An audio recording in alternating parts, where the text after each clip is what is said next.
નમસ્કાર ખેડૂત મિત્રો. બ્લેક અમૃત, રક્ષા અમૃત, ફૂગ અમૃત, અક્ષર ફાર્મ ટ્રેક અમદાવાદ આપનું હાર્દિક સ્વાગત કરું છું.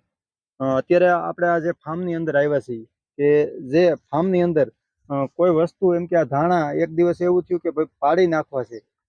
એ કર્યા પછી એક નવું સજીવન ધાણાને આપ્યું. એ ખેડૂતને મુલાકાતે આવ્યા, આપણે એની પાસેથી સાંભળી કે આમાં શું થયું, કઈ રીતની ટ્રીટમેન્ટ કરી. તમારું નામ? મનસુખભાઈ. મનસુખભાઈ. ગામ? પીઠડિયા. પીઠડિયા, બગસરા તાલુકાનું પીઠડિયા ગામના મનસુખભાઈ. મનસુખભાઈ, આ ધાણાના વાવેતરની અંદર તમારે શું બન્યું હતું? પેલા મારે આ ધાણા હાવ લાલ થઈ ગયા. લાલ થઈ ગયા એટલે બરોબર. મને એમ થયું કે આ ધાણા થાહે નહીં. બરોબર. થાહે નહીં એટલે પછી મને એમ થયું કે આને બ્લેક અમૃત ને રક્ષા અમૃત નો રાઉન્ડ કરી.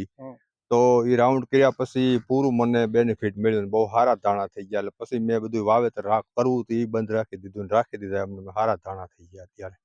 એક દિવસ એવો હતો કે ભાઈ આ ધાણા લાલ થયા પછી આને ખેડ કરીને બીજું વાવેતર બીજું કરવાનું તમે વાવેતર વિચારી નાખ્યું કે જે અત્યારે બતાવો તમે આ ધાણા, ત્યારે આ કેટલા દિવસ પહેલા છંટકાવ થયો? 10 દિવસ થયા. 10 દિવસ પહેલા છંટકાવ કર્યા પછી એને એમ થયું કે ભાઈ આ પાયડા પહેલા એક રાઉન્ડ બ્લેક અમૃત, રક્ષા અમૃત નો એક રાઉન્ડ મારી જોવું, બધા વાત કરે છે. એટલે તો એ માર્યા પછી તમને કેવું બેનિફિટ મને સારું દેખાય છે. 10 દિવસમાં રિઝલ્ટ બહુ સારું દેખાય. એટલે પછી મેં બંધ રાખી દીધું. વાવેતર કરવું તો એ પણ રાખી દીધા એમને. તો અત્યારે જે ઝાખપ ને દેખાતી હતી એ બધું એ બંધ બધું થઈ ગયું, લીલાશ પકડી ગયા. લીલાશ પકડી અને ગ્રીનરીમાં સુપર આવી ગયા, ફ્લાવરિંગ પણ પકડી લીધું. હા, ફ્લાવરિંગ એ સારું પકડી લીધું. બ્લેક અમૃત એક વિશ્વાસપાત્ર પ્રોડક્ટમાં તમારું શું કેવું ખેડૂતને કે આ વાઇપરા જેવી ખરી પ્રોડક્ટ? ના, પૂરેપૂરું વાઇપરા જેવી છે.